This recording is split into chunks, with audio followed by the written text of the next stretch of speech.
Hi viewers, welcome back to my channel. இன்னைக்கு ஒரு தரமான ரெஸ்டாரண்ட்டை தான் உங்களுக்கு இன்ட்ரடியூஸ் பண்ண போகிறேன். நான் சொன்னால் நம்ப மாட்டீங்க, கிட்டத்தட்ட பார்த்தீங்கன்னா துபாயில் இருக்கிற ஒரு ஃபீல் இருந்துச்சு. ஏன்னா அந்த அளவுக்கு இவங்களோட ஆம்பியன்ஸ் வந்து வெளியும் சரி உள்ளேயும் சரி ரெடி பண்ணி வச்சிருந்தாங்க. இந்த மாதிரி ஒரு ரெஸ்டாரண்ட் நம்ம கோயம்புத்தூர்ல இருக்குன்னு சொன்னால் கண்டிப்பாக யாருனாலும் நம்ப முடியாது. ஸோ இந்த ரெஸ்டாரண்ட்டோட பேர் என்ன, எங்கே லொக்கேட் இருக்குது, இது எல்லாத்தையும் தான் இந்த வீடியோவில் பார்க்க போகிறோம். நம்ம சேனலில் இப்போ தான் நீங்கள் ஃபர்ஸ்ட் டைம் பார்க்குறீங்கன்னு சொன்னால் மறக்காம சப்ஸ்கிரைப் பட்டனை தட்டி விட்டுட்டு இந்த வீடியோ ஃபுல்லாக பாருங்கள். ஸோ வித்தவுட் எனி டிலே வாங்க வீடியோக்குள்ளே போகலாம்.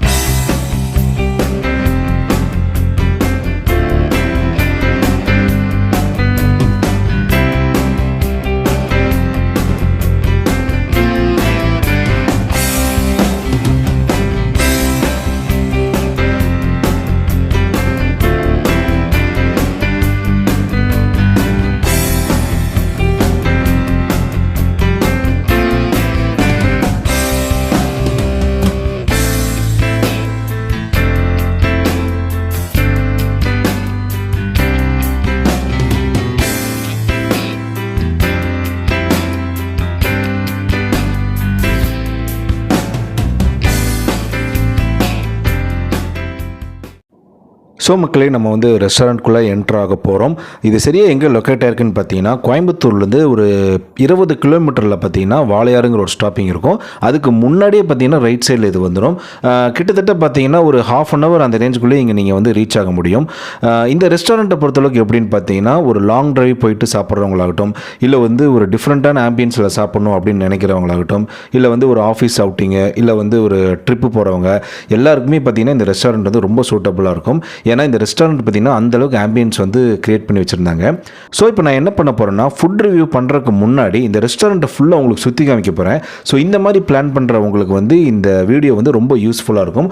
ஸோ உங்கள் ஃப்ரெண்ட்ஸ் அண்ட் ஃபேமிலிக்கும் இதை நீங்கள் ஷேர் பண்ண முடியும். ஸோ உள்ளே எப்படிலாம் இருக்குது அப்படிங்கிறத தெரிஞ்சுக்கலாம். வாங்க உள்ள டீட்டெயில்டாக காமிக்கிறேன். ஃபஸ்ட்டு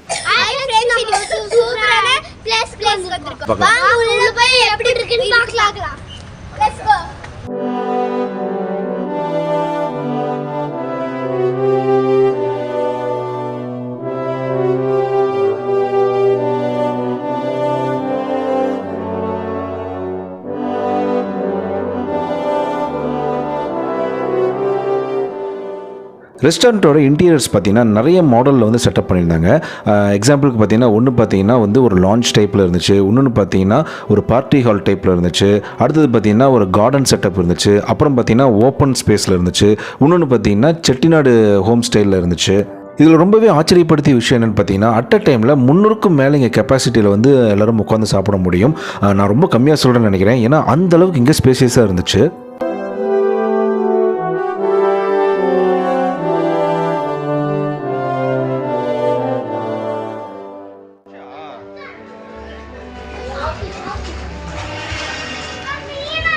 சரி, பிளேஸ் எப்படி இருக்கு? வேற லெவல்ல இருக்கா? என்ன பிடிச்சிருக்கு?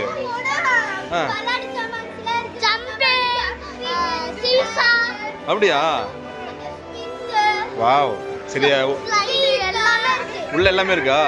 சரி, ஒரு ரவுண்டு போய் எல்லாத்தையும் எடுத்துடலாமா வீடியோ? Okay okay. நம்ம பசங்கள்லாம் ஏன் இவ்வளோ ஜாலியாக இருக்காங்கன்னு தெரியுங்களா? அதுக்கு ஒரு காரணம் இருக்குங்க. ஏன்னா கிட்ஸ் ப்ளே ஏரியானே இவங்க தனியாக ஒரு செக்ஷனே வச்சுருந்தாங்க. நார்மலாக நம்ம ரெஸ்டாரண்ட்ஸ் போகும்போது பார்த்தீங்கன்னா குழந்தைங்க வந்து ஒரு டேபிள்லையோ ஒரு சேர்லையோ அவங்கள கட்டி போட்டு வச்சுருந்தோன்னா அதுலேயே அப்செட் ஆயிடுவாங்க, சரியாக சாப்பிட மாட்டாங்க. அண்ட் இங்கே பார்த்தீங்கன்னா அவங்கள ஃப்ரீயாக விட்டாச்சு, ஒரு ஃப்ரீ பேர்ட் மாதிரி. அவங்க பாட்டுக்கு ஜாலியாக சுற்றிக்கிட்டு இருந்தாங்க, என்ஜாய் பண்ணிக்கிட்டு இருந்தாங்கன்னு தான் சொல்லணும்.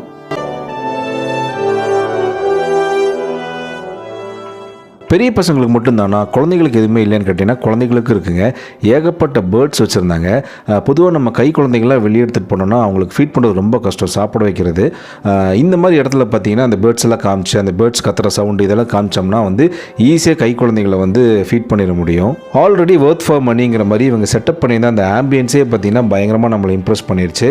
கூடவே பார்த்தீங்கன்னா இந்த IPL மேட்ச் ஓடிட்டு இருந்துச்சு, அதுலேயும் நம்ம CSK வேறு விளையாண்டுட்டு இருந்துச்சு. சொல்ல வேணுங்க, என்ஜாய் பண்ணிக்கிட்டே நமக்கு சாப்பிட ஆரம்பிச்சிட்டோம். ஸோ நெக்ஸ்ட் பார்த்தீங்கன்னா ஃபுட்டு தான். வாங்க என்னெல்லாம் ஐட்டம்லாம் இருக்குன்னு பார்த்துருவோம். பேசிக்கிட்டே பாருங்க, ரெஸ்டாரண்ட்டோட பேரே நான் சொல்ல மறந்துட்டேன். இந்த ரெஸ்டாரண்ட்டோட பேர் ஏத்தன்ஸ் ஆப்பிள். இந்த ரெஸ்டாரண்ட்டோட மெனு கார்டு இது தான். முடிஞ்சால் இதோட லிங்க்கை நான் டிஸ்கிரிப்ஷனில் கொடுக்குறேன். ப்ரைஸை பொறுத்தளவுக்கு பார்த்தீங்கன்னா நம்ம யூஸ்வலாக ஹரிபவனம் அந்த மாதிரிலாம் சாப்பிட்றோம் இல்லைங்களா, அதுக்கு ஈக்குவலாக தான் இருந்துச்சு. ரொம்ப காஸ்ட்லிலாம் கிடையாது, நார்மலான ப்ரைஸில் தான் இருந்துச்சு.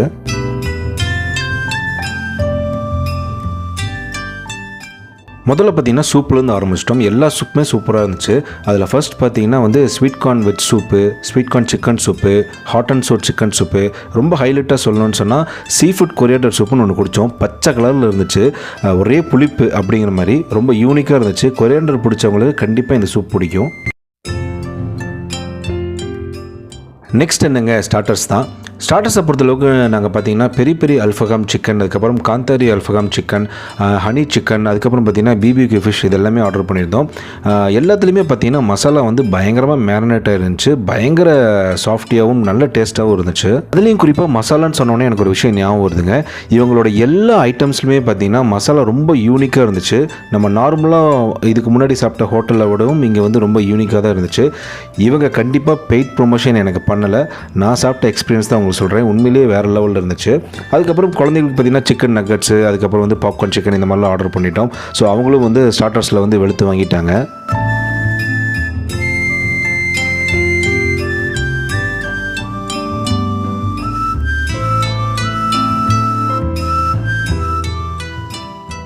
இந்த பிபிக்யூ ஃபிஷ்ஷை பற்றி நம்ம சொல்லியே ஆகணுங்க, சான்ஸே இல்லை.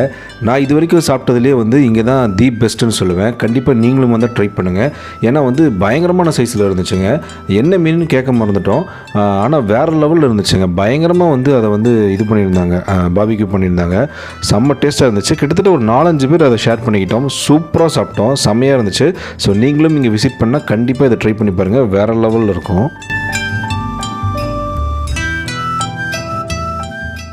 அடுத்தது மெயின் கோர்ஸில் பார்த்தீங்கன்னா வந்து ஃப்ரைட் ரைஸ், நூடுல்ஸ் அந்த மாதிரி தான் ஆர்டர் பண்ணியிருந்தோம். அதெல்லாம் ஆஸ் யூஷுவல் தாங்க, வெஜ் அண்ட் நான்வெஜ் ரெண்டுமே ஆர்டர் பண்ணியிருந்தோம். டேஸ்ட் வைஸ் பொறுத்தளவுக்கு பார்த்தீங்கன்னா இது வந்து ரொம்ப யூனிக்காலாம் இல்லை. மற்ற ரெஸ்டாரண்ட்ஸில் நம்ம சாப்பிடும்போது எப்படி இருக்கும் அதே மாதிரி தான் டேஸ்ட் இருந்துச்சு. ஆனால் வந்து கிட்ஸுக்கெல்லாம் ரொம்ப பிடிச்சிருந்துச்சு. எல்லாருமே வந்து நல்லா என்ஜாய் பண்ணி சாப்பிட்ருந்தாங்க.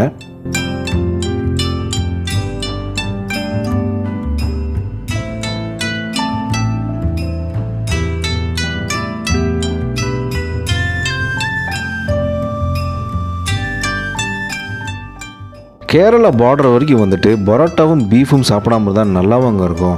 ஸோ வந்து நான் பரோட்டா இதெல்லாம் ஆர்டர் பண்ணிவிட்டு அதுக்கு சைட் டிஷ் பார்த்தீங்கன்னா கொரியன் பீஃப், அதுக்கப்புறம் பிடிஎஃப் அப்படிங்கிற ஒரு ஐட்டமும் ஆர்டர் பண்ணியிருந்தோம். பிடிஎஃப்னா என்னென்னா பீஃப் ட்ரை ஃப்ரை அப்படின்னு சொல்கிறாங்க. கேரளாவில் நீங்கள் எந்த மூலைக்கு போனாலும் பிடிஎஃப்னு சொல்லி ஆர்டர் பண்ணி சாப்பிடுங்க. டேஸ்ட் பார்த்தீங்கன்னா அட்டகாசமாக இருக்கும். இவங்க நிறைய யூனிக்கான ஐட்டம்லாம் வச்சுருந்தாங்க. அதில் பார்த்தீங்கன்னா இந்த கோகனட் சிக்கன் ரொம்ப டிஃப்ரெண்ட்டாக இருந்துச்சுங்க. கோகனட் உள்ள அந்த ஸ்லைஸோடு இந்த சிக்கன் இருந்துச்சு.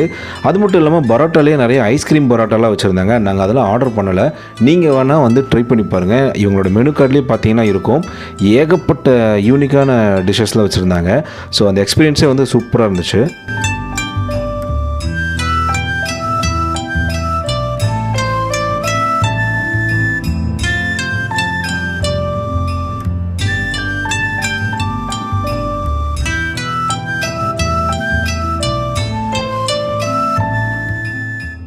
கடைசியாக பார்த்தீங்கன்னா இவன் தாங்க மெயினான ஆள் ஒருத்தன் வந்திருந்தான். அதாவது ப்ரான் பிபிக்யூ சொல்லியிருந்தோம். அந்த ப்ரானோட சைஸ் பாருங்கள், ஜெயின் ப்ரான் நினைக்கிறேன், சரியான சைஸ், 1.25 கிலோ வரும் போல் இருக்குது. இவங்களோட ஐட்டம்ஸில் நான் சொன்ன மாதிரி அந்த பிடிஎஃப், அதுக்கப்புறம் கோகனட் சிக்கன், அந்த வரிசையில் நீங்கள் இதுவும் ஆட் பண்ணிக்கலாம். இதுவும் உங்கள் பக்கெட் லிஸ்ட்டில் வச்சுக்கோங்க. இங்கே வந்தீங்கன்னா ட்ரை பண்ணி பாருங்கள். அந்த ப்ரான் வந்து ரொம்ப டிஃப்ரெண்ட்டாக வந்து பாபிக்யூ பண்ணியிருந்தாங்க. உள்ள ஒரு ஸ்டிக்ஸ் வரைக்கும் அந்த முழு ப்ரான் அப்படியே இருந்துச்சு. ஆனால் வந்து எல்லாமே க்ளீன் பண்ணியிருந்தாங்க. பண்ணிவிட்டு வந்து அப்படியே வந்து பிபிக்யூ பண்ணியிருந்தாங்க. அந்த டேஸ்ட் பார்த்திங்கன்னா ரொம்ப வந்து சூப்பராக இருந்துச்சு, பட்டையை கிளப்பிருச்சு. ஸோ கண்டிப்பாக வந்தால் நீங்களும் ட்ரை பண்ணி பாருங்கள். ஸோ ஃபைனலி ஓவராலாக இந்த ரெஸ்டாரண்ட்டை பொறுத்தளவுக்கு பார்த்தீங்கன்னா நல்ல ஒரு ஃபீல் குட் எக்ஸ்பீரியன்ஸை கொடுத்துச்சு. டேஸ்ட் வைஸ்லையும் சரி, ஆம்பியன்ஸ் வைஸ்லையும் சரி, சர்வீஸ் வைஸ்லையும் சரி வந்து சூப்பராக இருந்துச்சு. இந்த ரெஸ்டாரண்ட் யாருக்கெல்லாம் பொருந்தும் அப்படின்னு பார்த்தீங்கன்னா நல்ல ஃப்ரெண்ட்ஸோட கேங்காக வர்றவங்களுக்கு, அதுக்கப்புறம் பார்த்தீங்கன்னா office friends, college friends, family, ஒரு லாங் ட்ரைவ் போய் சாப்பிட்ணுன்னு நினைக்கிறவங்க, ஒரு புதுமையான ஒரு ஆம்பியன்ஸில் சாப்பிட்ணும், புதுசாக எக்ஸ்பீரியன்ஸ் பண்ணணும் அப்படின்னு நினைக்கிறவங்க எல்லாத்துக்குமே இந்த ரெஸ்டாரண்ட் வந்து பக்காவாக பொருந்தும். இவங்களோட சர்வீஸும் பார்த்தீங்கன்னா சூப்பராக இருந்துச்சு.